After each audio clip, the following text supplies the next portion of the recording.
औरत को मोहब्बत से ज्यादा इज्जत की जरूरत होती है, क्योंकि मोहब्बत का इजहार तो खास मौका पर किया जाता है, जबकि इज्जत तो हर वक्त मलहूज़े खातिर रखी जाती है। मोहब्बत के बगैर औरत अधूरी है,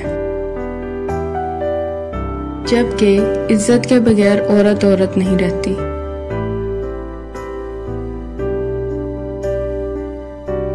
औरत को अगर वक्त, मोहब्बत, एतमाद और सबसे खास चीज इज्जत दी जाए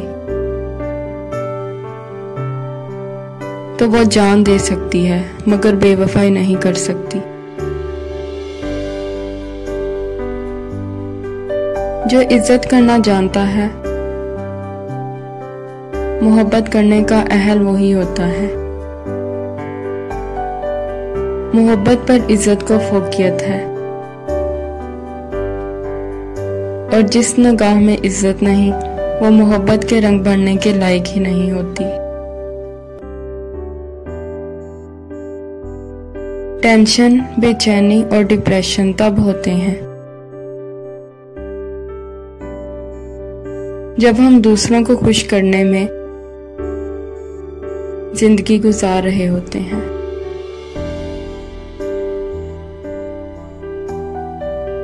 हर मर्द के अंदर ये आरज़ू होती है कि वो औरत को उसकी पटरी से उतारे और अपने रास्ते पर लेकर चले।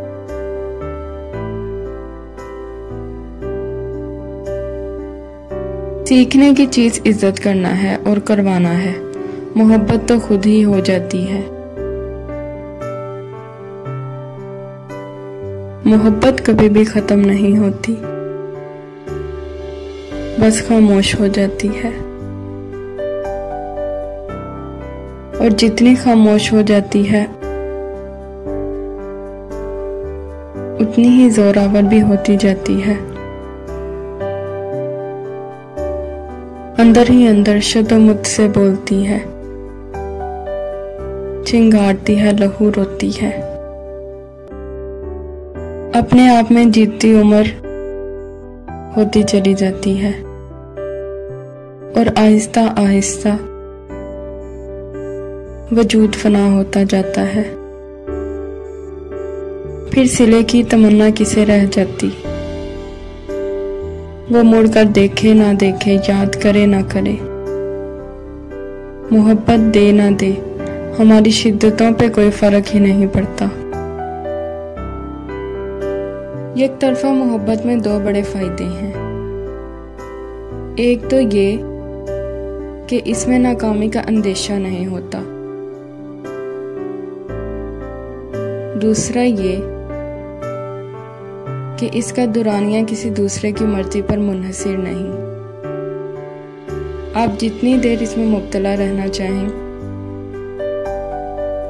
बिला खटके रह सकते हैं।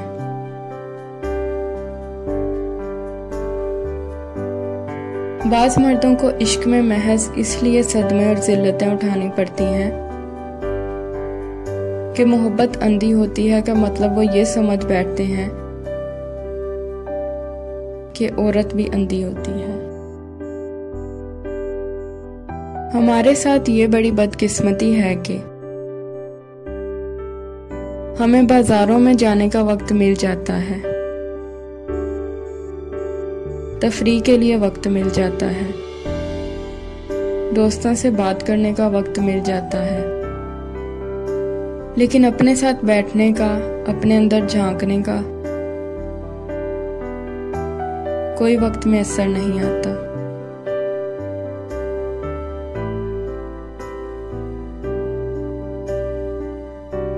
मर्द उस औरत के इश्क से कभी नहीं निकल सकता जिसको वो पा ना सके।